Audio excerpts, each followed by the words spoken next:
Hi there, boys and girls. It's that time of week again. It's book review day. It's a Monday, so you know what happens on Mondays. And this week's book is Bruce Dickinson, What Does This Button Do? An Autobiography. Now, if you're a metalhead like I am, you'll know Bruce Dickinson to be the singer of Iron Maiden, and he's also done some solo work as well. He's also a professional fencer, airline pilot, amongst many other things, and now author. And this is a very, very fulfilling book. It really details his life. He has lived a very, very full life.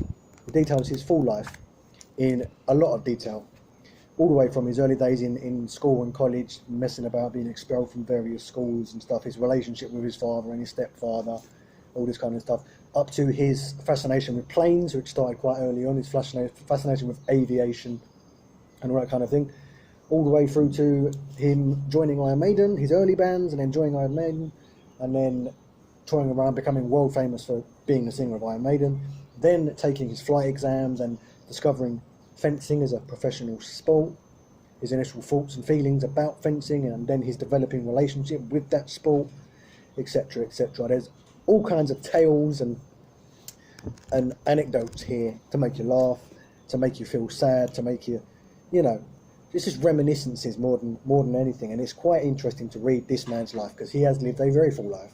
He's multidisciplined, and like when I reviewed White Line Fever, I said that Lemmy has lived a very, very full life. He lived a life to the max, and I think that's what Bruce Dickinson is trying to do in his own way. Whereas Lemmy's living life to the max was sex, drugs, and rock and roll, quite literally. I think Bruce's living life to the max, his idea of living his life to the maximum as best as he can. For him, it's all about doing different things, trying different things, learning different things, picking up new talents as he goes. And I think he's definitely done that very, very well. He's also dipped his hand into beer brewing in recent years. So if you've been around for the past sort of 10 years or so, Iron Maiden have branded their own beers. They've got their own beers that you can buy in the supermarkets, Trooper beer. So Bruce Dickinson has lived a very, very full life, and he details it in full. There's a couple of quite fascinating photo sections here. I'm not sure what the technical term is for those sections in books, where you see all the outrageous outfits he's worn on stage, performing as Iron Maiden and solo as well. You see him just hanging out with management and the band. You see old letters that he wrote in school, and old sort of stories he wrote in school, and even the letter of expulsion that he got, and school reports that he got when he was at school, etc.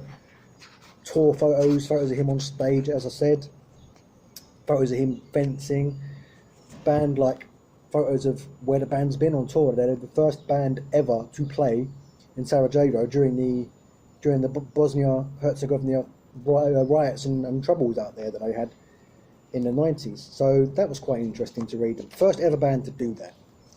And there's loads of just, his fascination with planes is obvious. There's loads of pictures of planes and aviations and planes that he likes and dislikes, etc., etc. And he also talks about his recent battle with cancer and his recent struggle with that illness, and how he dealt with it, and how he actually managed to overcome it, and how he felt during his treatment and during his illness. So it's very fascinating to read.